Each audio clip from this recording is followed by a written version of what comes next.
حمدت اللہ حین ہدا فؤادی الی الاسلام والدین الحنیف لدین جاء من رب عزیز خبیر بالعباد بہم لطیف حمدت اللہ حین ہدا فؤادی، میں اللہ کا شکر ادا کرتا ہوں، اس کی تعریف کرتا ہوں کہ اس نے میرے دل سے شک کے بادلوں کو ختم کر دیا، میرے دل کو تذبذب سے پاک کر دیا اور مجھے دین اسلام کی طرف ہدایت کی توفیق عطا فرمائی کہ میں جو ہی اپنے بھتیجے کی خدمت میں پہنچا اس نے مجھے رب کا کلام سنایا تو اس رب کے کلام نے میرے دل میں ہدایت کے ایسے راستے بنا دیے جیسے پانی اپنے لیے راستے بناتا ہے۔ اور اس رب تعالیٰ نے مجھے جب ہدایت عطا فرما دی تو میں اس رب تعالیٰ کے بارے میں یہ بات اچھی طرح جانتا ہوں کہ وہ اپنے بندوں کے حالات سے بڑی اچھی طرح واقف ہیں۔ جس وقت حضرت حمزہ مسلمان ہوئے اس وقت مسلمانوں پر ظلم و ستم کے بادل چھائے ہوئے تھے، ظلم کی چکی میں مسلمان پس رہے تھے، تو حضرت حمزہ نے اپنے بھتیجے کو بھی اور مسلمانوں کو بھی تسلی دی، فرمایا خبیر بالعباد بہم لطیف، کہ میرا جو پروردگار ہے وہ مسلمانوں کے حالات سے بڑی اچھی طرح واقف ہے۔ اور یاد رکھو یہ ظلم کے بادل چھٹنے والے ہیں، یہ رات کی تاریکی ہمیشہ نہیں رہے گی، ایک دن صبح بہار طلوع ہو جائے گی۔ اذا تلیت رسائلہ علینا تحدر دمع ذی اللب الحصیف، کہ رحمت عالم صلی اللہ علیہ وسلم اپنے رب تعالیٰ کی طرف سے قرآن مجید کی آیتوں کی صورت میں جو پیغام لے کر آئے ہیں وہ اتنی پرتاثیر ہیں کہ جب انسان ان کو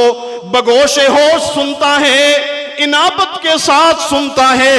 تو عقل مندی کا تقاضا یہ ہے کہ اس کی آنکھوں سے آنسو بہنا شروع ہو جاتے ہیں۔ جس کی آنکھوں سے آنسو ڈھلکنا شروع ہو جاتے ہیں، یاد رکھو یہ آنسو ڈھلکنا اس بات کی علامت ہوتی ہے کہ یہ دنیا جہان میں سب سے زیادہ عقل مند ہے۔ وَأَحْمَدُ مُصْطَفَى فِينَا مُطَاعٌ فَلَا تَغْشَوْهُ بِالْقَوْلِ الْعَنِيفِ فَلَا وَاللَّهِ نُسْلِمُهُ لِقَوْمٍ وَلَمَّا نَقْضِي فِيهِمْ بِالسُّيُوفِ، کہ مشرکین مکہ ہمارے اندر جس طرح اللہ کی طرف سے قرآن مجید آیا ہے تو اس قرآن مجید کو لے کر آنے والا محمد جوان ہے۔ وہ رحمت عالم صلی اللہ علیہ وسلم کی شخصیت ایسی شخصیت ہے کہ اب یہاں پر بھتیجے کی پیروی کرنا ایک چچا کے لیے بھی قابل فخر کام ہے، قابل رشک کام ہے۔ وَأَحْمَدُ مُصْطَفَى فِينَا مُطَاعٌ فَلَا تَغْشَوْهُ بِالْقَوْلِ الْعَنِيفِ، رحمت عالم صلی اللہ علیہ وسلم کی ذات شخصیت اب ہمارے اندر علی الاطلاق ایسی شخصیت ہے کہ جس کی پیروی کی جائے گی، لہذا تم اپنی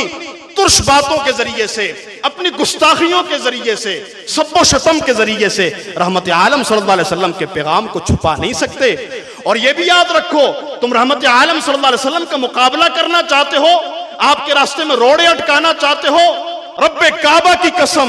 اگر تم رحمت عالم پر حملہ کرنے کے لیے آؤ گے تو تمہیں پہلے ہماری تلواروں کا سامنا کرنا پڑے گا، ہماری لاشوں پر سے گزر کر اس کے بعد پھر تمہیں فیصلہ کرنا پڑے گا۔ میدان احد کے اندر پھر یہی چچا ہے جو رحمت عالم صلی اللہ علیہ وسلم کا دفاع کرتا ہے اور کہتا ہے انا اسد اللہ و اسد رسولی، میں اللہ اور اس کے رسول کا شیر ہوں، کسی میں ہمت ہے میرا مقابلہ کرے۔ اور پھر اسی طرح اپنی جان کو اللہ کے راستے میں شہادت کے طور پر خرچ کر دیا، اور پھر اللہ کے نبی نے بھی ان کو کیا اعزاز دیا، فرمایا اس ذات کی قسم جس کے قبضے میں میری جان ہے، حمزہ تو دنیا سے چلا گیا، اس کی لاش کا ٹکڑے ٹکڑے ہو گئے، لیکن قرآن کے دفاع میں، اپنے بھتیجے کے دفاع میں، اسلام کے دفاع میں اللہ نے اس کو یہ مقام عطا فرمایا کہ ایک تو سید الشہداء اس کو قرار دے دیا کہ جتنے بھی شہید ہیں جنت کے اندر میرے چچا ان کے سردار ہیں، اور اللہ نے اس کی اس سپاہیانہ کاوش کی وجہ سے 7ویں آسمان پر بڑی سرخی کے ساتھ یہ لکھا ہوا ہے کہ حمزہ اسد اللہ و اسد رسولی، کہ میرے نبی کا جو چچا ہے یہ اللہ اس کے رسول کا شیر ہے۔